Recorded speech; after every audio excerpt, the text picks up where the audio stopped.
Well, as the dog days of summer approach, I think we're already in them. Our next guest says you should relax and take advantage of tariff fears and, well, buy some beaten-up asset classes. Portfolio Wealth Advisors President and CIO Lee Munson joins us now. Lee, great to see you. So which of the asset classes have been beaten up the most, Lee?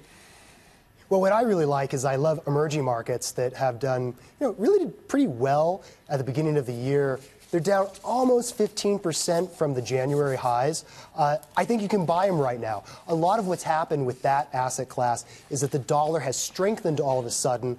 And granted, we've got a lot of problems in China. If it's not a trade war, then there's some analysts talking about their big debt. But again, the emerging market index, China's only a small part of it. Second thing is what we call the EFA index, that's sort of the trader lingo, but it's all the rich countries not including the U.S. So basically Europe, Japan, Australia, Canada, things like that. That's down almost 10% this summer. Again, on a lot of trade concerns. We have this idea that global growth can't be synced anymore if we have tariffs. And then, like we've been talking about, the banks aren't in. They've just been simply overlooked, Ashley, for the FANG stocks. And so I think if you want to look at some things with solid earnings that actually are expanding their loan book and doing more business and making something called profits, then that's where you're going to find your action.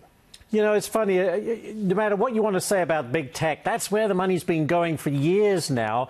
And people say, well, that's made the whole thing a bit unbalanced because so few stocks are pulling so many along with them.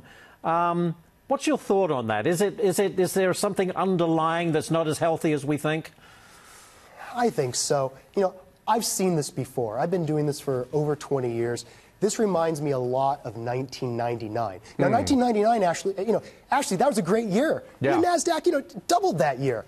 But remember, here's the first thing. That FANG acronym, it's getting more letters in it, right? And then we're getting the BAT part of it as well.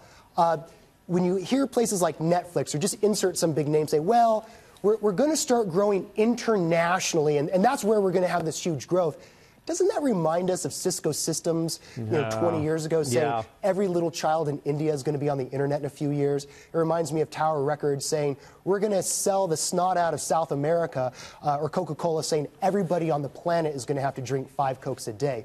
So I think that if you have a noisy market like we do now, and we have a range, we're not higher than the January highs, and we certainly haven't gone lower than the February lows. I think that you just let those people put the money into the FANG stocks. Good, good luck to you. That's where the I would growth rather buy is. something with actual earnings. We'll have to leave it right there. Great stuff as always. Lee Munson, thank you so much, Lee.